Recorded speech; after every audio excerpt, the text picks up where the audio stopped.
This movie on its own, I think it's probably better than the John Carpenter movie. By far.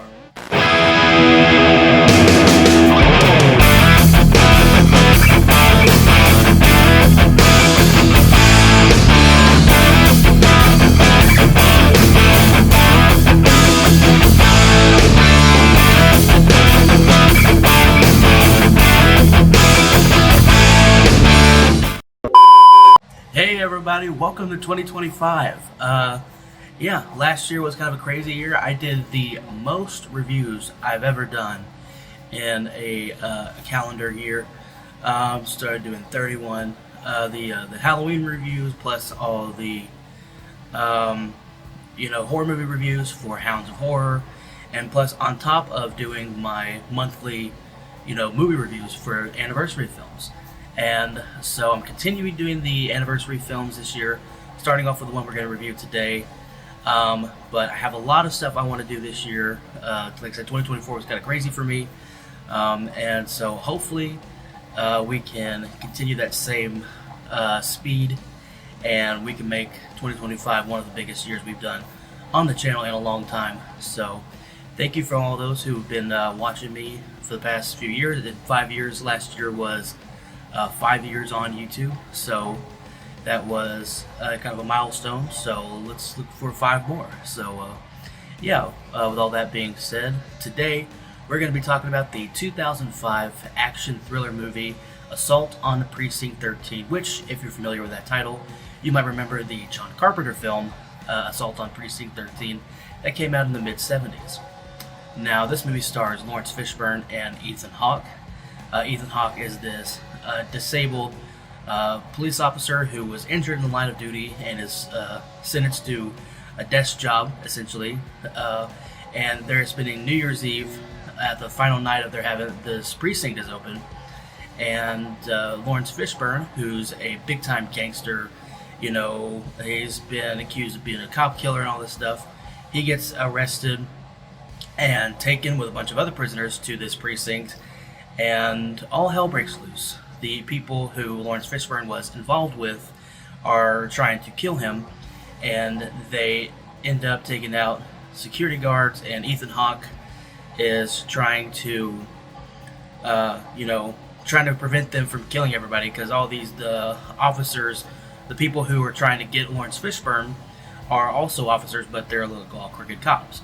And so the guys who are trying to kill Lawrence Fishburne are going to kill all of them, but Ethan Hawke's like, we ain't going to let that happen. And so the movie unfolds into like this big kind of suspense thrill, like you don't know what's going to happen. Like, I mean, I guess if you watch enough of these movies, Ethan Hawke's going to come out on top and all this stuff. But I will say I haven't seen the original Assault on Precinct 13. I've heard it's good. It's just like I said, a mid-70s like action thriller, kind of like this. I haven't watched it, so I don't know how it compares to this movie, but this movie on its own, I think it's probably better than the John Carpenter movie. By far. I just only say that because that movie that was very lot of limitations with the budget and, like editing, like even this movie, like it still has that early 2000s feel. Like this movie feels very much like it's a product of its time.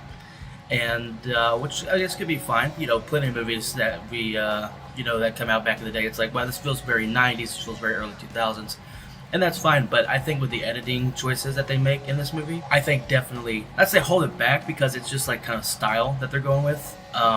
But they at the beginning of the movie, they kind of give it somewhat of a grain feel, so it feels like it was shot on film. It feels like there was some care and thought put into this. It doesn't feel like just a cheap cash grab of a title. It's like, oh, we took a title from 30 years ago and we're going to remake it. This movie kind of feels like if that other movie didn't exist, this would stand alone by itself, in my opinion. I think everybody acted great. Ethan Hawke is great. Lawrence Fishburne is great. There's a lot of good shootout, shoot 'em up action scenes that are very very common. But it feels like you're watching like that late 90s like Con Air or like Face Off type action and which I appreciate. Nowadays, a lot of stuff is CGI, and it doesn't have it has a look that it was done practically, like they did a lot of like choreography to make it look as good as possible. And you want a movie to look as good as possible, obviously. I really like this movie. I dug it. I would love to check out the original. Maybe I'll do a review of it one day. But as far as this movie goes, great action, great acting. It's pretty. It's a long movie. It's an action movie, but there's a lot of stuff that unfolds throughout it. So I think it kind of warrants the length of the movie. But I definitely recommend it if you haven't seen it. Obviously, go check out the original one as well. And if you have seen the original one, let me know what your thoughts are in the comments below, and if it's worth checking out. But yeah, 2025.